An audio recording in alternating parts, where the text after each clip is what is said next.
يا جماعة النهاردة معانا جولة من العيار التقيل. احنا واقفين قدام عربية اسمها بابا زولا، والناس بتقول عليها أخطر عربية برجر وفراخ في الشارع. ريحة الفحم وصلت لي من أول الناصية وأنا ماشي في منطقة السينمات في مدينة نصر. الناس بتقول لي عنده أسرار كتير وعنده قصص كتير، خلينا نشوف حكايته بتقول ايه. جينا عند بابا زولا، عنده برجر زولا وعنده فراخ زولا، عايزين نشوف السر بتاعه مع الشيف النهاردة بيقول ايه. السلام عليكم. ازيك يا شيف إبراهيم؟ تمام الحمد لله. ايه سر البرجر يا باشا اللي عندكم؟ ان احنا بنراعي ربنا حبتين، ما شاء الله. والحمد لله، وده كرم من عند ربنا اللي احنا بنشتغل كل الشغل بتاعنا هاند ميد، بس كان فراخ او بيف. تمام. والمفروم بيبقى مفروم على ايدينا برضه في الكيتشن بتاعنا. ما شاء الله. والحمد لله اتقينا ربنا وفقنا. انا سمعت ان البرجر خطير، هو خطير فعلا ولا ايه؟ لا، هو خطير بالجبنه. حبيبي يا شيخ. ايوه. يعني انا كده في امان ولا بلغ الدفاع المدني؟ لا، كل بعد كده بقى. يلا بينا نبدا جوله برجر زولا ونشوف السر النهارده فين عند الشيف ابراهيم. الحمد لله، يعني مراعين ربنا وبنفرم على ايدينا، ما بنجيبش حاجات جاهزه. تمام، يعني كله الحمد لله هاند ميد، زي ما حضرتك شايف اهو حالا. احنا شركه معروفه، شركه ريتش باك. تمام. بنشتغل حضرتك برضو ايه بانضف الخامات، كله فريش. تمام. حتى الفرايز برضو عندنا. تمام. احنا بنشتغل برضو من اجود الانواع. تمام، ما بنشتغلش اي حاجه تانيه. وحضرتك طبعا لما تيجي كمان تجرب معانا هتشوف التيست، هتلاقي التيست مختلف تمام عن اي تيست تاني. ليه؟ عشان احنا مقربين من الطبيعه، مش محطين بقى مكثفات طعم اللي بيحطوا التدخينه اللي لا، انا مفيش، انا احب الطبيعه. حتى انا اول برجر عندي في المنيو مسميه برجر زمان، اللي هي مفيش صوصات خالص، حاجات خفيفه خالص عشان نقدر نحس طعم اللحمه نفسها. ان كل ما كتر صوصات كل ما هتسيطر على طعم اللقمه، مش هتعرف تطلع بالتيست. فاهم حاجه؟ ان احنا في ناس تحب الصوصات كتير، تمام ماشي، بس اللي ما بيحبش الصوصات يعمل ايه؟ وامتى المنتج بتاعك يظهر وتيسته يبان؟ لما تاخده بيور، لما تكون كل حاجه محطوط لها الريسبي بتاعها مظبوط. يعني احنا ما بنحبش البهارات، اي بهارات بتتنقع مشكله، احنا نجيب بهاراتنا على ايدينا ونطحنها على ايدينا. تمام. زي مثلا في بهار مثلا البصل البودر، الثوم البودر. اللحوم مش محتاجه الكلام ده، احنا العصره بتاعتها احنا عاوزين النكهه بس منها، مش هي نفسها. فالتست الطبيعه مفيش احسن منه. تمام، غير اللي هو المجفف.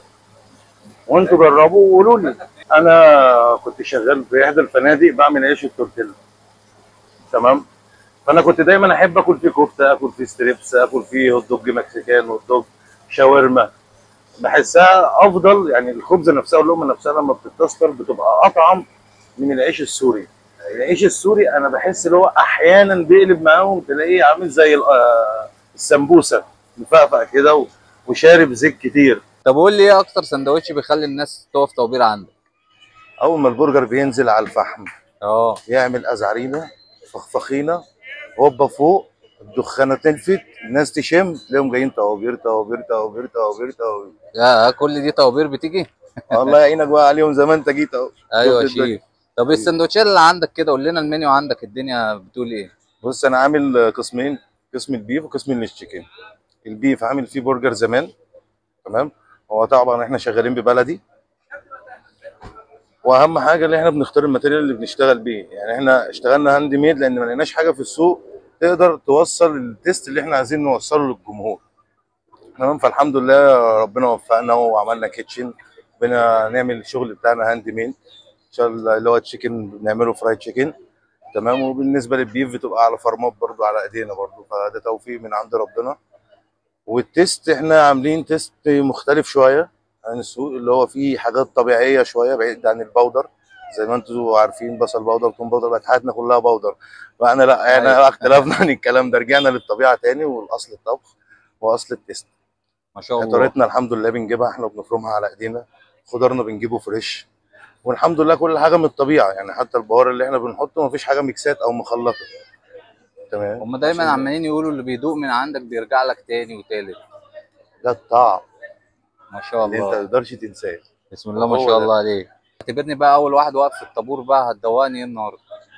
ايه رايك؟ لسه في سندوتش نازل جديد، كفته في عيش التورتيلا، واخده البواظ، البقدونس، البصل، الفلفل الاسود، تمام، ورشه الطحينه الجميله، لقمه كلاسيك خالص، تلف رول، تنزل على الجريل، تستستر، تطلع بسم الله ما شاء الله. الف هنا والشفا. مجموعة تورتيلا زولا. النهاردة أنا اخترت الكفتة، عايزين نشوفها جوسي ولا مش جوسي ونشوف حكايتها إيه عند الشيف. نقول بسم الله الرحمن الرحيم.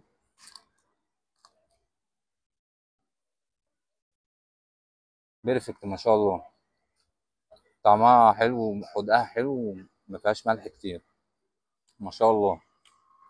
بص كده العيش واخد تحميصة جامدة، الكفتة نحط بقى عليها بطاطس. أنا بحبها بقى إيه ميكس، بحب أمكس كده إيه بطاطس مع حتة المخلل.